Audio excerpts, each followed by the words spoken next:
के बड़ा मोरा जेंसी बधानी निकलत ना कतही वैकेंसी बधानी पैसा के बड़ा मोरा जेंसी बधानी निकलत ना कतही वैकेंसी बधानी चारों ओर घुमनी हमहु सहरिया चारों ओर घुमनी हमहु सहरिया कतही ना नौकरी मिलेला चली ना बलम जे देवघर कामर बेचेला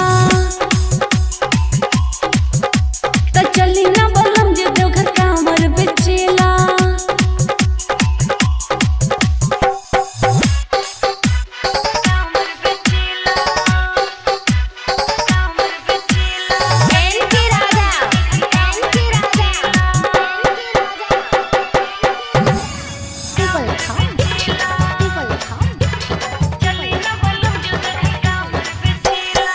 भोले बाबा की जी कृपा हो जाई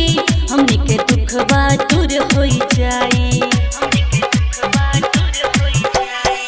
भोले बाबा की जी कृपा हो जाई हमनी के दुखवा दूर हो जाई बाबा को हमरो तबावे विश्वास हो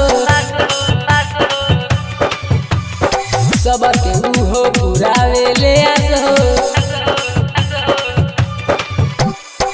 बाबा को हमरो तबावे विश्वास हो सबके उहो पुरावे ले आस हो जकरा ऊपर उनकर कृपा हो जाला जकरा ऊपर उनकर कृपा हो जाला जिंदगी में कुछ ना घटेला ना पलम जे देवघर कामर बेचेला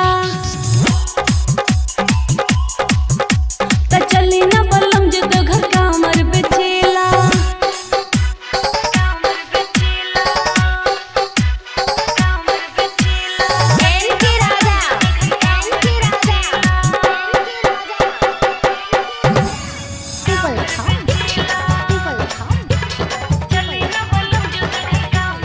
गाँव से जाता टे मुखिया जी के गाड़ी पहनी के गेरुआ हो जाई तैयारी गाँव से जाता टे मुखिया जी के गाड़ी पहनी के गेरुआ हो जाई तैयारी सभे रंगाइल बा भगती के रंग में देखो ना जई है अभिषेक शर्मा संग में सभे रंगाइल बा भगती के रंग में देखो ना अभिषेक शर्मा जई है हो संग में कहेले पिंटू के आशा सुनो धनिया कहेले पिंटू के आशा सुनो धनिया बरसावन जलवा चढ़ेला त चली ना बलम जे देवघर कामर बेचेला